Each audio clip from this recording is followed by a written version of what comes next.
Et bonjour et bienvenue dans cet épisode. Je veux aborder dans cet épisode le jeûne intermittent, pas le jeûne long, le jeûne intermittent, aborder les dangers, les bienfaits et comment adopter une approche raisonnée par rapport au jeûne, parce que ces dernières années et donc encore plus actuellement, il y a une grosse tendance sur le couplage jeûne intermittent avec un régime spécifique, que ça soit keto, carni, vegan, végétarien. Et en fonction de la saison, de l'endroit où on vit sur le globe, si on est un homme, une femme, et de notre niveau d'activité, de notre niveau de stress, de fatigue, et de nos besoins journaliers inhérents à tout ça, eh ben, les effets du jeûne sur notre organisme ne vont pas du tout être les mêmes. Autant on peut en bénéficier, autant ça peut être délétère pour nous. Je vous en parle vraiment d'un point de vue expérience personnelle, et puis aussi avec tous les témoignages qu'on peut entendre, les discussions qu'on peut avoir, et puis moi, à travers mes accompagnements. Et donc, ce qu'il faut savoir, c'est que déjà, nous, notre système digestif, il est déjà quelque part intermittent. On n'est pas comme les ruminants qui mangent en continu. On a des pauses entre nos prises alimentaires et on a la plus grande pause, le plus grand temps de latence entre le premier repas, enfin entre le dernier repas et le premier repas avec le coucher. D'accord? Euh, Donc voilà, nous, comme les autres omnivores ou les carnivores, on a une fréquence alimentaire qu'on appelle intermittente. D'où le nom jeûne intermittent. Ça vient de là. Donc du coup, à l'échelle de 24 heures, sur du jeûne intermittent, le minimum, ça va être du 12-12. Le plus connu, c'est 16-8. Mais on peut très bien faire, en fait, du 13-9, du 14, du 14-10, enfin du 13, pardon, du 13-11, du 14-10, du 15-9, etc. Peu importe en fait, du moment qu'on a au moins un repas dans la journée pour que ça fasse un jeûne intermittent. Dans ce cas-là, on va être sur du OMAD, one meal a day, donc un repas par jour. Quand on est sur ouais, même à 19-20 avec 4-5 heures de fenêtre pour manger, ça peut faire deux grosses prises alimentaires, deux repas ou un repas et un snack. Après, ça dépend ce qu'on en fait, ça dépend de si on s'entraîne, si on a un niveau d'activité physique important ou pas. Et donc voilà, ça c'est les euh, les standards un peu du jeûne intermittent. Idéalement, ce qu'on essaie de faire, c'est d'avoir la dernière prise alimentaire qui soit en fait relativement loin du coucher pour ne pas, enfin pour bien dormir, pour aussi avoir une bonne qualité de sommeil récupératrice et puis aussi pour rallonger la durée du jeûne entre la phase pré-dodo et le sommeil de façon à ce que en fait une fois qu'on est levé, en gros on a entre 2 et allez maximum 2 et 6 heures où on va être éveillé et on va être sur la fin de notre jeûne. Donc ça c'est la technique que la plupart utilisent, qu'on utilise quand on fait du jeûne. Donc juste petite parenthèse, là moi je parle bien du jeûne intermittent, le jeûne long, c'est plus du tout la même expérience, c'est plus du tout le même contexte, c'est plus du tout le même fonctionnement qui va se mettre en place au niveau du corps et les mêmes contraintes du coup à notre niveau, d'accord? Encore plus si c'est la première fois qu'on le fait, là en général, on est encadré ou on va poser des jours, en fait, on va pas travailler ces jours-là, on va vraiment rien faire, pas de niveau de stress, pas de niveau d'activité à part de la marche. Euh, voilà. Donc c'est à part boire du liquide très très peu calorique, voire pas calorique du tout, café sans sucre, thé, bouillon de légumes, on va rien, euh, on va rien donner à son corps. Donc clairement, on n'aura aucune énergie pour fournir des efforts modérément, enfin modérés à importants. Ok. Donc ça, on met de côté, c'est un cas à part. On se concentre bien sur le jeûne intermittent, sur la pratique du jeûne à l'échelle d'une journée, à l'échelle de 24 heures.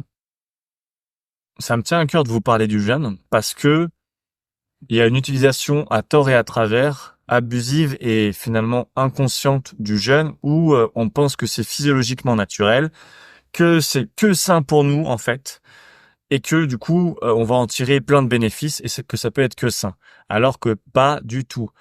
Le jeûne, d'accord?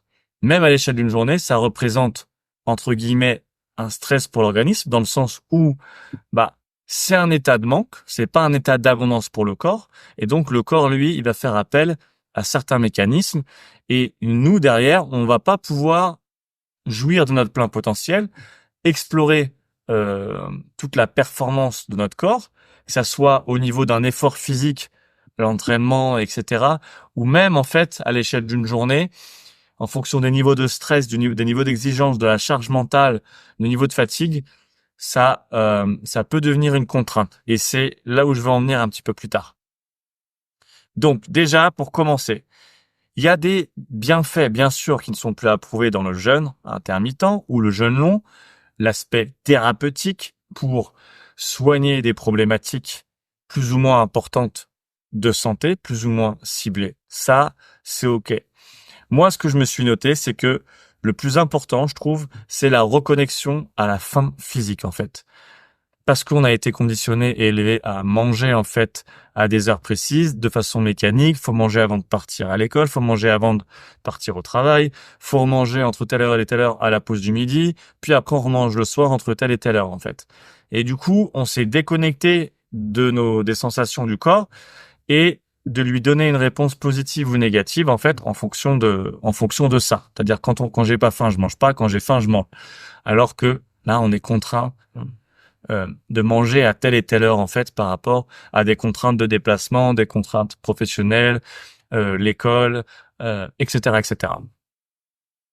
Deuxième avantage, je trouve que c'est vraiment, on se libère de la peur du manque, de sauter un repas, de ne pas manger à l'heure, de ne pas avoir assez, et c'est très libérateur. Donc, reconnecter à la faim physique et du coup se libérer d'habitude, de quelque chose de très machinal, et en même temps se libérer de cette peur du manque, de rater un repas, de pas manger à l'heure, etc., ou de pas avoir assez. Et rien que ça, je trouve ça super chouette. Donc pour ça, le jeûne, la pratique du jeûne intermittent, c'est juste génial. Aussi, ça renforce du coup, ça vient s'ajouter à ce que je viens de dire. Ça renforce notre hormèse, notre antifragilité. En fait, on devient psychologiquement, émotionnellement plus apte en fait à affronter l'imprévu du quotidien, à être plus flexible et donc quelque part à être beaucoup plus résilient et beaucoup plus fort et à moins subir en fait et à je veux dire autant au niveau de notre humeur que au niveau de notre niveau de stress, on est moins pris par une autre forme d'obligation, quelque chose qu'il faut absolument que ça rentre dans le cadre à tel moment et en telle quantité. On est beaucoup plus flexible, donc on est beaucoup plus détendu, beaucoup plus relâché et du coup beaucoup plus apte à gérer les fluctuations du quotidien. Donc, troisième point positif, très positif. Et si c'est bien fait, donc comme je l'ai dit, effectivement, il y a des bonnes vertus physiologiques. Ça lutte contre le vieillissement cellulaire avec le principe d'autophagie. Ça peut même lutter contre l'inflammation. D'accord, mais il faut que ça soit bien fait. Donc tout ce qui est cancer, maladie dégénérative, etc., etc. Euh, ok, même si là c'est plus sur du jeûne long pour les grosses pathologies de santé qu'on va avoir des vrais bénéfices. Même si sur le jeûne intermittent ça peut aider, ça dépend quand même là de ce qu'on va manger en fait entre les prises alimentaires. Parce que si je fais mon jeûne intermittent mais qu'à côté je mange pas les bons aliments et que je détraque ma digestion ou j'apporte pas en quantité et en qualité ce qu'il faut à mon corps. Du coup, c'est moitié bénéfice quoi, moitié bénéfice, moitié inconvénient. Donc, partons du principe que je m'alimente bien correctement, que ma digestion est OK et que j'ai pas de carence particulière. Du coup là, 100% bénéf avec le jeûne. OK. Ouais, donc le principe d'autophagie, c'est en fait un nettoyage des déchets cellulaires, tout simplement. Donc, on n'est pas trop, on n'est pas trop d'accord sur cette deadline à partir de 12 heures, 14 heures, 16 heures. La majorité dit que c'est à partir de 16 heures que le processus d'autophagie démarre. Il y en a d'autres qui disent que c'est déjà à partir de 12 heures. Bon, il semblerait qu'à 16 heures, c'est le point culminant de ce processus de nettoyage cellulaire. Donc c'est pour ça qu'il y en a le plus qui font jeûne intermittent, ils font du 16-8 minimum. Voilà. Ok. Et même les bénéfices finalement du jeûne sur l'aspect santé, hein, l'aspect physiologique, On sait que la santé, que le bonheur, que l'épanouissement, c'est multifactoriel et que c'est pas que lié en fait à une chose.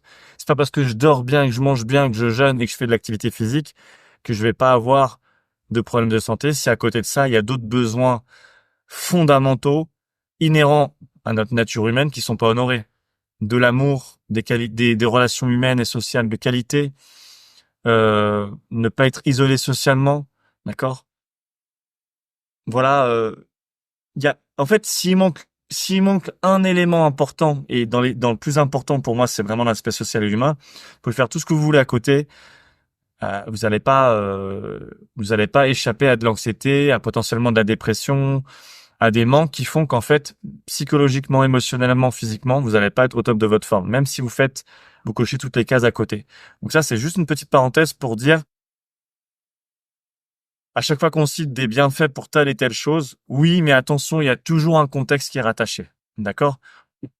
Quelqu'un qui est isolé socialement, ok, je sais pas moi, qui a perdu son travail en plus et qui fait les mêmes choses que son voisin d'à côté qui est épanoui dans sa vie sociale, amoureuse, familiale, bah vont pas du tout avoir le même impact des actions qu'ils ont de façon commune, euh, puisque ils ont une situation de vie qui diffère sur des éléments importants qui se rattachent directement à nos besoins fondamentaux. Ok? Et ça, c'est important de le préciser parce que je veux pas tomber dans le piège de vous faites ça, vous avez comme ça comme bénéfice. Vous faites ça, ça ira pas. Il y a toujours un contexte à rattacher et en fonction de la personne et du contexte qui se move, forcément les effets, plus ou moins importants, plus ou moins bénéfiques ou désavantageux, vont fluctuer. Tout est en mouvement. On est d'accord sur ça, je pense. Enfin, une dernière euh, quatrième ou cinquième point qui qui est top avec le jeûne, si c'est quelque chose qu'on recherche, parce que pas forcément mauvais d'avoir des graisses de réserve, c'est en fait même pas mauvais, c'est physiologique, c'est prévu par le corps, c'est une réserve énergétique. Le problème, c'est quand on est en surpoids chronique toute l'année et que on est en fluctuation ou que ça fait qu'augmenter. Mais en fin de compte, d'un point de vue évolutif et physiologique, on est censé prendre du poids plutôt à la fin de l'été, avoir pris du poids à la fin de l'été parce que des journées longues, on accumule, on mange beaucoup, même si on se dépense beaucoup, on mange beaucoup de glucides, etc. Et puis on est censé du coup utiliser ces graisses de réserve durant cette période automne-hiver où les glucides se font plus rares et où on est censé aussi baisser un peu au niveau de l'activité et être en dormance comme la nature. Mais ça, c'est dans un monde ancestral ou dans un monde idéal. En tout cas, nous, notre physiologie, elle a encore ces marqueurs-là et ce fonctionnement-là. Donc, le savoir et le comprendre, c'est toujours intéressant et ça permet aussi, du coup, de comprendre certains mécanismes et chacun à son niveau, en fonction de ses priorités, de pouvoir, du coup, tirer profit de ça ou du moins aller le plus possible dans ce sens-là et en quelque sorte imiter un petit peu les schémas du passé et, euh, et nos process internes qu'on a hérités, d'accord, physiologiques. Le jeûne va encourager la combustion des graisses puisqu'on va combiner cétogénèse et néoglucogénèse. Je vous rappelle, cétogénèse, c'est le fait de produire des corps cétoniques pour aller distribuer ça à tout le corps comme source d'énergie principale.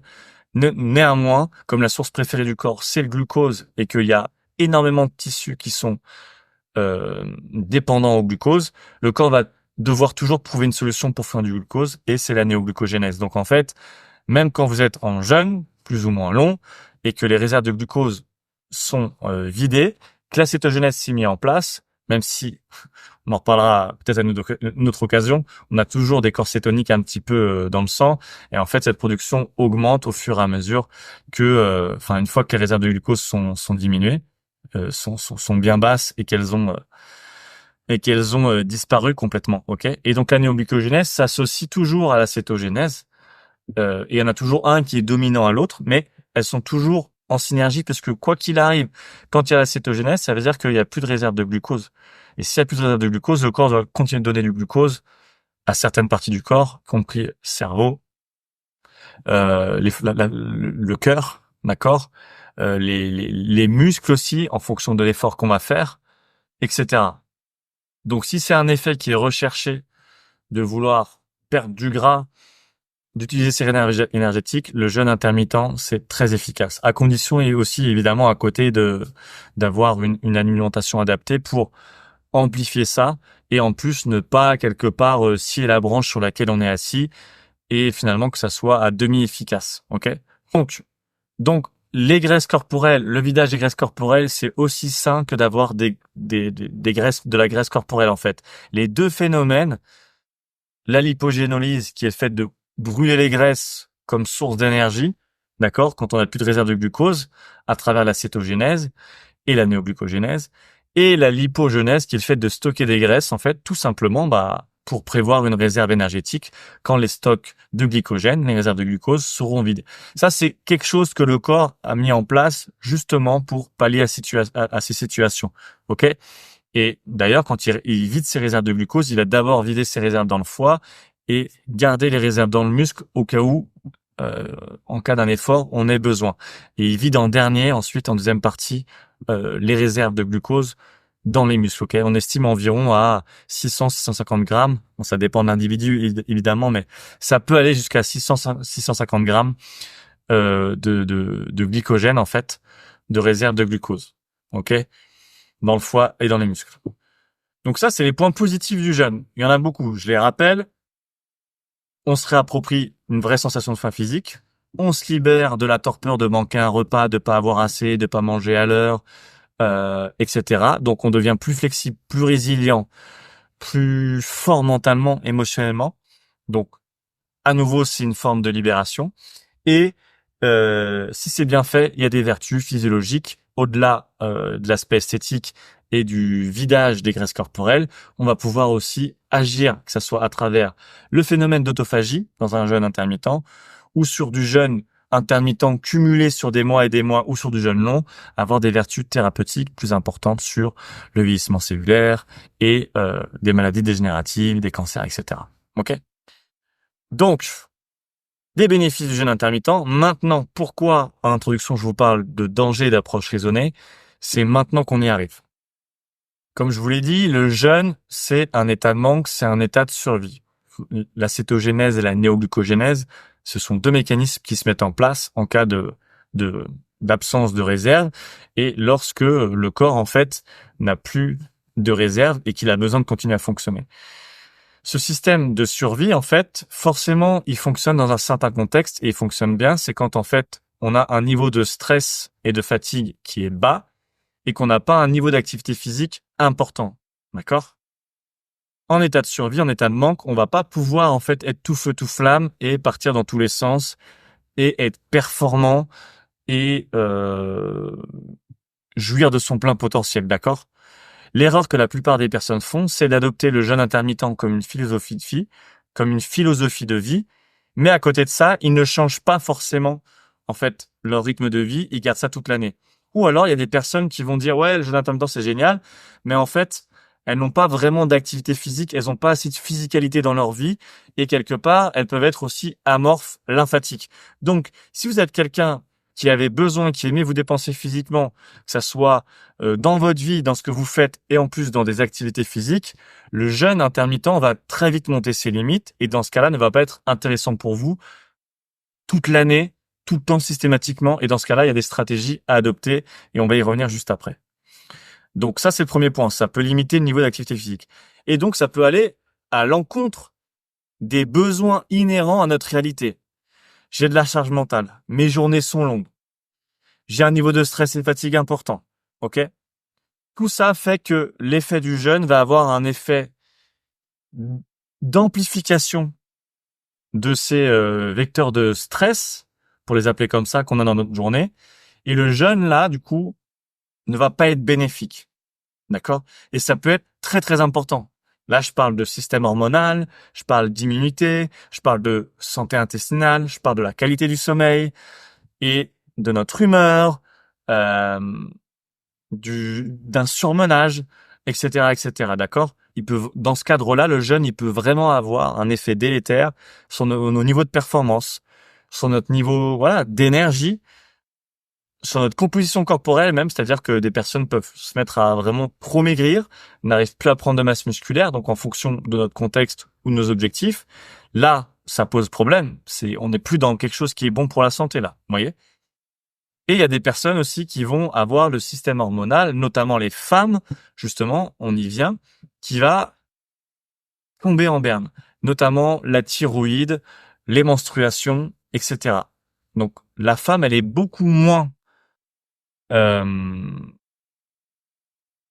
comment dire?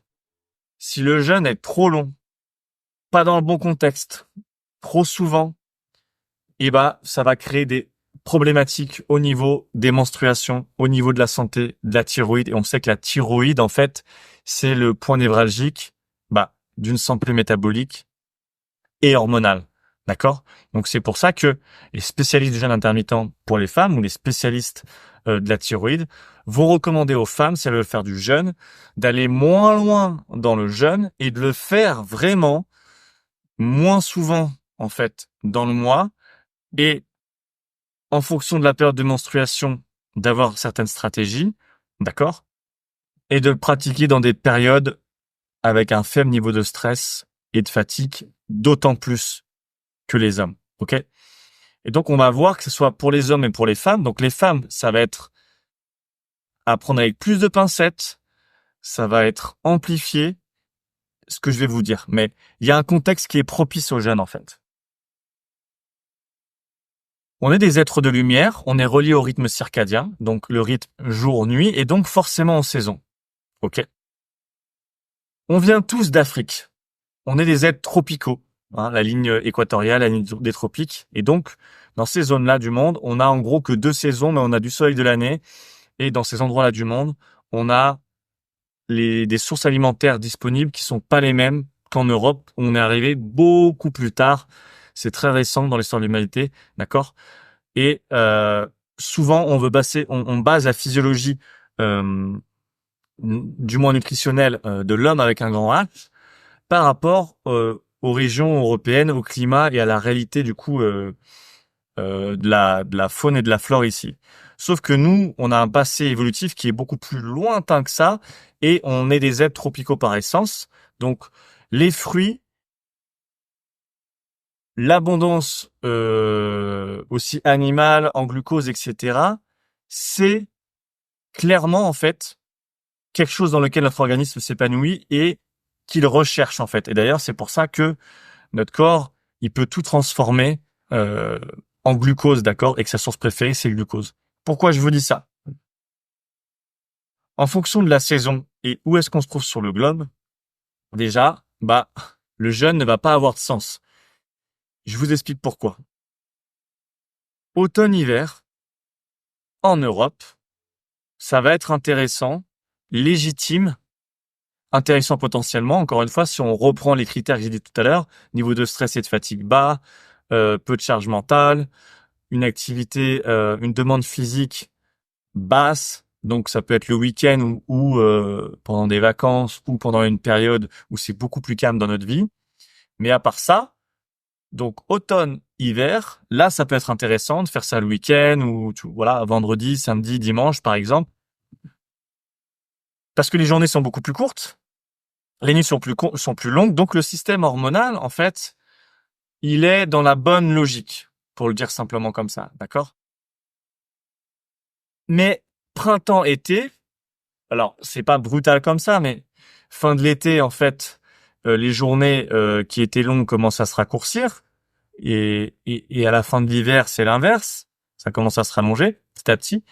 Et donc finalement on pourrait rentrer dans la période automne-hiver au fur et à mesure en rallongeant cette période de jeûne entre la dernière prise alimentaire et la première prise, et à ce que ça se raccourcisse en fait au fur et à mesure du printemps jusqu'à l'été, et que du coup cette période de jeûne là soit plus courte en fait, pour arriver sur du 10-12, peut-être même du 9-10-12. Vous voyez ce que je veux dire?